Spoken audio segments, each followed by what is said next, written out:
Okay, here we go. Counting down in three, two, one.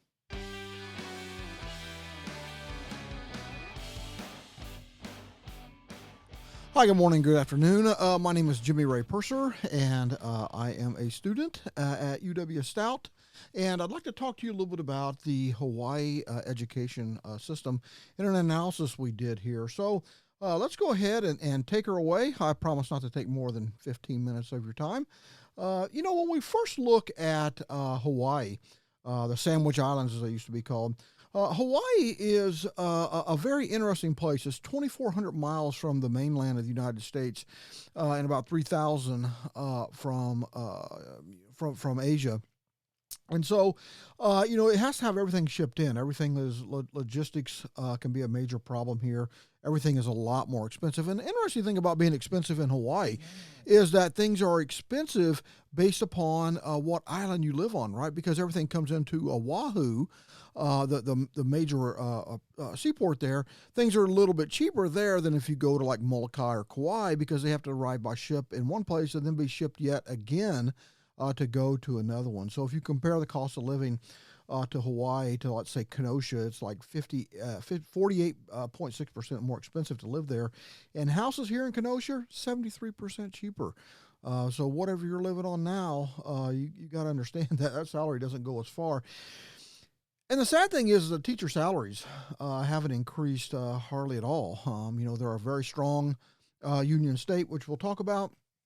But their teacher salaries only went up about 0.9% over the past couple of years here. If you look at Hawaii, if you're looking at kind of the top industries here, as you can imagine, real estate is big. It's an island. You only have so many resources, so many places you can grow. So that's the number one thing. People want to find places to live. So you can look at the comparison here. 62%. Of the sector is that. And then government, there's a lot of military in Hawaii.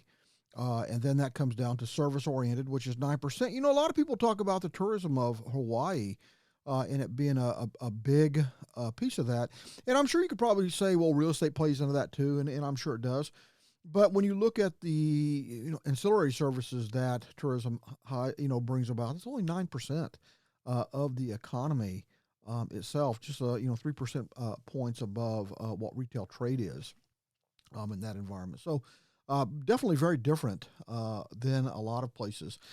And here's a recurring theme that I really want you to remember when we're talking about Hawaii: is Hawaiians never forget. Every policy that they have has been based on a past pain. They learn and they don't forget. Their lands were seized illegally by the United States. Actually, President Clinton apologized for that on the 100th anniversary of taking that land. A sad story about the whole thing is that there was a Barnett report that was wrote just right after that illegal seizure, just after it happened. And they basically just took the whole report and signed off on it 100 years later and said, yep, we did an illegal act here and we apologize. And because their logistics is a real issue here, there was a longshoreman strike back in the 70s, if y'all remember that, on the West Coast. And the one thing that became a critical shortage item was toilet paper. And so now if you go to, Hawaiians' homes who, lived through that, they have a separate closet stocked with toilet paper. They do not run out of toilet paper. Now, the interesting thing is because, that's a learned and then passed down behavior. When COVID hit, hoarding culture went insane, because people remembered that. And you got to understand that Hawaiian is very verbal history because the culture was canceled. And so a lot of their history, a lot of their world has been passed down to them. And so when people tell them about the toilet paper shortages, how bad things get, even the people who didn't live through it remember those stories and they react accordingly. So Hawaiians never, ever forget. Keep that theme in mind as we go through this. Here's something that's kind of fun and kind of different is that everyone's a minority in Hawaii. There's really not a big majority in here. So they basically say that everyone is a minority. And it really does bring some interesting situations when it comes to getting things done and building things out, because everything is around that Hawaiian culture. It's kind of like people will give up a little bit of that identity that they cling to very hard to on the mainland, to kind of go with a Hawaiian identity, even if they're not Hawaiian. And it's very interesting to kind of see that, because the understanding is that everybody's a minority. And the thing that we all work together towards is Hawaiian culture. So the systems are pretty cool, and we're going to get into that in just a second. So once again, you're looking to make some money in Hawaii, right? You're going to move there, and you're thinking about, what's a side job for you or for your spouse or something like that. Real estate, service providing, in that, food service, tourism services, if you will, and medical.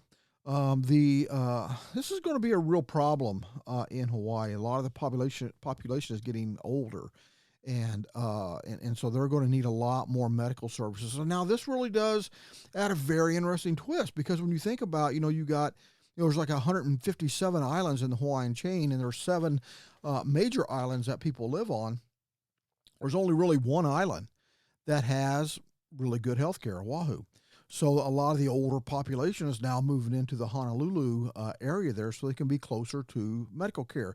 They really cannot afford to live in Kauai or Molokai and stuff like that. Not because the cost of living is cheaper or anything, but they just need to be closer to a doctor. That a lot of times they get so sick that they just can't wait for the next plane to take them over to the island. So it's going to really set up some very interesting things, because the aging culture of Hawaii is really something else. So, hey, we're here to talk about education. Why don't we talk about education 6 minutes into the presentation here? So, Hawaiian culture is a core requirement of K-12 schools, and the Department of Hawaiian Education is a separate department in the Department of Education, right? I mean, so they have a separate unit that their whole focus is on teaching the language, teaching everything about the school itself, or about the school, Jiminy Christmas, teaching everything about the culture itself, and it comes through this one department. It's not kind of like a side job or something that you do. This is the department that reports directly into the Board of Regents in the program. There are 257 total K-12s. It's designed around a very typical type of plan that we have now, where the middle schools and the first through 8th schools, elementary schools is the word I was searching for, feed the high schools, and they're designed around a 2030 promise plan, which is actually this image on the right here. And look, number one on the promise plan, students be educated in understanding a multilingual society. And honors Hawaii contribution, local and global. Now, Hawaii is the only state out of the 50 that has 2 official languages, English and Hawaiian. And it's pretty interesting, because they actually, will offer 7 different languages on the island, but Hawaiian is an official language, and so the signs are written in both. If you've ever been, you'll certainly know. And some of the stuff here is very common to what we're seeing in a lot of the other schools that we see. You could pretty much pull this template out and put it in a lot of other schools. But what does make a difference is Hawaiian culture is number one in this. Why? Because it got erased from them, right? After the island was took over, they made understanding Hawaiian culture, the language, they made it illegal. And then the missionaries came in and really messed stuff up by, pulling all that stuff, by trying to destroy a lot of the cultural artifacts, those type of things. It's different here. You got a big aging population. If Hawaiian culture is the number one thing, who's the best people to know it? Grandparents. And so you have this big population of grandparents that are now teachers. They teach Hawaiian culture in these schools. And it works really amazing. People actually, it actually works really good, and people are very pleased with the progress of how this works. These grandparents are excited about it, and the kids are excited to hear from the grandparents, because there's a great deal of respect in the culture for the elderly. And so it's a real treat when these grandparents come in and they start teaching Hawaiian culture. So pretty cool. Very neat way to kind of, once again, bring the community involvement into the schools. The schools feel ownership in here. They've got a great, fantastic CTE program. And a big a piece of this is that they want to understand and have this program so they can keep people on the island. You can't keep educating all these folks and they take off and run because we need them. We've got a very aging population. We need people to kind of step up and start replacing things. And this is starting to be more and more evident every single year and stuff. So the thing that makes the Hawaiian education a lot different is look at that bullet point number 2. Teachers are mapped to businesses to keep their skills up to date. Part of teaching in CTE is that you are mapped to a business in what they call an externship, where you go there for a week. You still get your salary and you get a stipend on top of that to learn new skills, to see what's going on in the environment, and then take that back to your students so that they actually are learning good stuff. So when they are released in the world, the knowledge and the skills that they have in a skills-based education like CTE is up to date. It's what employers are looking for. It's how they're wanting to design these programs. And they have an amazing Career Explorer website. Man, that thing is really, really sharp. It's it should be envied around the world. I got the link in my page there, but it's basically like HawaiianCareerExplorer.com. And they highlight careers that are in demand and tell you all about them. It's really really pretty cool. But look at these results here. 2018 was the last results here. You know, COVID has really messed up a lot of metrics here and looking at things. CTE is one of these things that obviously it's a skills-based program, so you got to have your hands on the gear. So a lot of things we're going to kind of have an asterisk beside some of these statistics for a long time because of that. But nonetheless, we can actually see that that the program is actually doing really, really well. Their on-time graduation is bumping up. They even got an award for that for their university, which I'll talk about later. And you can see their biliteracy. You know, they count that in here as well. Look at what their numbers are. They've jumped up from 1 year. They went up nearly 100 points in their skills of biliteracy, in their educators. Amazing. Isn't that incredible? It's really, really cool stuff. And it's different here, right? The Board of Regents does not report to the legislator. They, by constitutional law, they actually are a separate body that has no reports into Congress. That's pretty nice, right? Because, I mean, all that mess we come in here with, in Wisconsin with forcing, the regents to not require masks, that kind of stuff, that you don't have that in Hawaii. The Board of Regents is the top line final authority. And there's 12 of them. They're elected for a 4-year term and then another 4-year term if they get reelected after that. And then they're done. There's term limits on that as well. So pretty cool. Pretty nice way to kind of keep people involved. 7 community colleges, all administered by the University of Hawaii, which is the only public school, obviously, in the island there.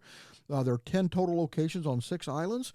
They offer 172 certificates and 126 associate's degrees. Now, like a lot of community colleges, they have different pathway agreements, and the Hawaii has a 1-to-1 pathway agreement with Oregon State and Eastern Oregon so that people can basically get their 2-year and then be third-year starting juniors at Oregon State or Eastern Oregon if they want to. A nice last fall enrollment of 26,950. So that's a pretty good enrollment here. And some of the unique things that you can get in here is that in community colleges you can order or earn a degree or certificate in tropical forest ecosystems and, of course, Hawaiian Studies. Hawaiian Studies is degrees inside of degrees. You can actually go up and get a doctorate and that stuff too. So wouldn't that be a fun degree? But that's a big piece of it. And speaking of the university, boy, it's really something else, man. I mean, you'd think, wow, what can you get here? They've got 724 total degree programs spread across 3 campuses. And Manoa is a R1 research school, and some of the cancer research that has came out of that school, especially like skin cancer research and prostate cancer and breast cancer research, has been fantastic.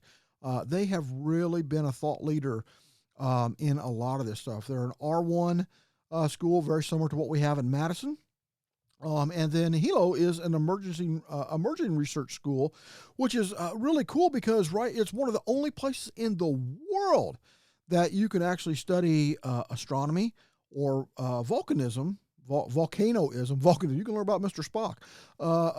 Volcano science. I don't know the right word for that. So we'll just kind of make one up. And on the same island, right? So it's pretty cool stuff. Almost 50,000 students there. 49,594. 82% are Hawaiian students, and their on-time graduation rate is 37.1. That is nearly double what it was 5 years ago. They put a concentrated effort in getting an on-time grad rate for these students, and they've been recognized nationally for that as well. And their freshman retention rate, fall over fall, is 87%. So pretty cool. And as I mentioned, it is different here. You know, you can study astronomy, you can study volcanic science on the same island. You can take sustainability, diversification, are core classes, and this is really kind of nice, right? Because this is part of the Hawaiian experience. That if you go here, you know, you're not going there to kind of just learn what you would have learned at, you know, University of Wisconsin or, you know, University of Iowa. You know, part of that Hawaiian experience is that you learn sustainability. That is part of the class. You learn about greening. You learn about, you know, a lot of really cool things. Everybody has to take those classes. The same with Hawaiian culture. That's part of the Hawaiian experience. You learn about Hawaiian culture. You learn how to speak Hawaiian. You learn about, you know, all the amazing depths of the Polynesian culture. Pretty cool stuff. And for the past 8 years, it's been the one of the top 15 earth science schools in the world. Top 15 is the top 15 is an odd number, right? So they're not 15th. They're usually like between 13 and 14. So, you know, anyway, just so you kind of know. So wrapping her up here, what are some issues that the Hawaiian education must face? It just costs too much to live here. You know, a teacher's salary hasn't been going up. You know, for a doctorate, they're wanting to pay you like $61,000, and by all the cost metrics out there, to live comfortably in Hawaii, you need to make a salary of $122,000 a year. So you're working for half pay. A lot of the teachers here are, you know, living with other people, sharing apartments, you know, those type of things. And who wants to live like that in their 50s, right? I mean, who wants to have a roommate, you know, that's not a spouse or something? So it takes two incomes. It takes a lot to actually live there. So, you know, they got to do something about that. You know, I mean, this is eventually going to come up and get them, or you just can't recruit. And a lot of people, a lot of students are seeing this too, right? The teachers' licensure is decreasing every single year. They keep having less and less and less people actually apply a teaching license in Hawaii. So I put in my report that right now, actually, at the University of Hawaii, there's 320 job openings right now, and there's so many at the public educational school they don't even advertise them. You're just put in a pool and you're selected. You have to go through a Hawaiian education, you know, certification program, like every state. You know, they have their own type of ways to get you through that. But yeah, it's pretty crazy. The culture educators are going to eventually age out. So I think that, you know, instead of having more Discover Hawaii culture classes and training, we need to look more along the lines of how are we going to replace these educators as they age out and really just either, you know, die or they can't actually do the job anymore. So, you know, whether we record that, write that down. A lot of this stuff is actually being done in video archives and logs and saved and whatever. So, you know, we're trying to do the best we can. So that's kind of good stuff. And logistics, you're always going to have a problem with logistics here. Teachers have got to be flexible and, you know, a lot of things here, and they know that. And the transient students, this is a big deal here, is that you have a lot of people that are in and out of the island all the time. There's a lot of government. It was the number 2 employer in the state or industry in there. So you have a lot of people in a government job moving in and out like crazy. So, you know, how we, you know, planning for that is a really a big deal. So when we either have those government jobs open or, you know, military has cutbacks, those type of things, educators and schools are going to directly feel that impact of these transient students as well. As a matter of fact, in my paper, I put that the majority of job careers that are, you know, jobs that are being open right now in Hawaii are people leaving the jobs for job transfers or just retiring. You know, so you're not creating a lot of new jobs in this place. So this is a really tricky thing to plan for. It'd be easy to overspend or easy to underspend. So that'd be a tough job. And building new schools, you can pretty much count most of that out. The land is some of the most expensive land in the United States, and a lot of developers are not going to be too keen on giving up land to build a school. I think the last school was built in 1970 there, so you're not going to see a lot of schools built there. You'll see a lot of them refurbished, and sea air, salt air, takes its toll on everything. I mean, it will beat up just about everything in the environment, so it does require a lot of work to keep them up to date and keep them going. And then, of course, attracting young talent, right? I mean, in a place that cost, for in the Kenosha example, 50% more to live there. There's not a lot of young people that's going to actually do it. Most of the young people that are staying on the island live with their parents for a very long time because it's the only way they can afford it. So this is going to be tough. They're in a very interesting situation where they're going to have to look at a true universal type of economy or income to actually level out the cost of living in this place. There's going to have to be something because it's a great place and they have a lot of needs here, but the cost to live there are just really too high. So again, thank you for joining me. And again, my name is Jimmy Ray Purser, and just need to clear my throat, so I don't want to do that on mic. But anyway, thank you for joining me, and I hope you have a great day. Goodbye.